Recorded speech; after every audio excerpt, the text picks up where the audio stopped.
Dan jangan lupa untuk subscribe YouTube channel Metro TV News dan juga nyalakan notifikasinya. Pemirsa, membatik menggunakan canting itu sudah biasa, namun bagaimana jadinya bila batik digores dengan menggunakan sapu lidi? Nah, di Hari Batik Nasional kali ini Monica Gracia dan juru kamera Haris Ramadhani akan mengajak kita untuk belajar membuat batik dengan menggunakan sapu lidi. Seperti apa hasilnya? Berikut liputannya untuk Anda.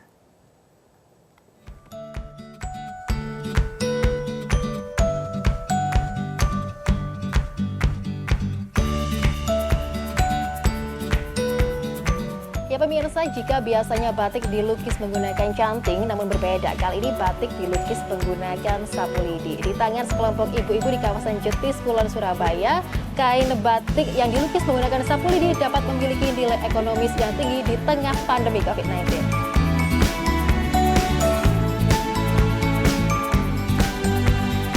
Batik dengan corak sapu lidi digagas oleh Muhammad Huri yang merupakan salah satu pengrajin batik yang sudah menggeluti batik selama belasan tahun di kota Surabaya. Bukan tanpa alasan, batik yang dibuat dengan menggunakan corak sapu lidi ini dibuat untuk kembali memproduktifkan para kaum ibu yang dirumahkan akibat krisis dari pekerjaan mereka akibat pandemi COVID-19.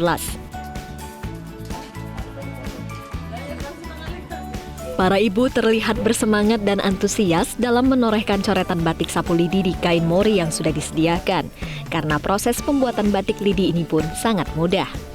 Sama seperti membuat batik pada umumnya, proses pembuatan batik ini cukup menyediakan alat dan juga bahan, diantaranya kain, malam, kompor, wajan, dan tentunya sapu lidi.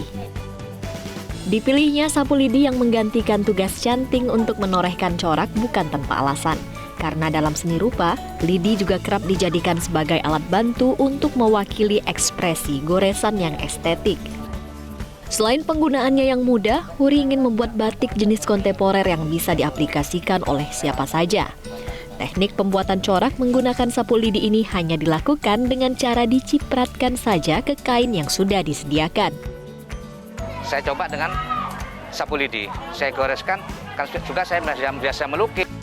Sehingga saya tahu bahwa goresan begitu ekspresif, gitu loh.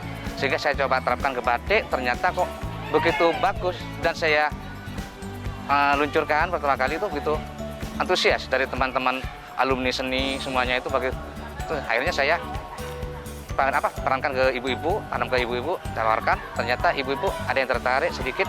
Mulai pandemi ini, wah ibu-ibu karena banyak di rumah, akhirnya banyak mengumpul, akhirnya tertarik, mulailah dia. Dan mereka semua itu belajar, gitu loh. Memberdayakan ibu-ibu di kawasan Jetis, Surabaya, batik sapu lidi ini dilakukan, dibuat untuk memberi nilai tambah ekonomi bagi masyarakat di lingkungan mereka. Namun, selain menambah nilai ekonomi bagi keluarga, bagi para ibu di wilayah ini, membatik menggunakan sapu lidi juga bisa menciptakan suasana hati yang baru, karena mereka dapat bebas mengekspresikan kreativitas. Bahkan dari batik sapu lidi ini mereka juga dapat membuat seragam PKK dengan dipadukan motif corona.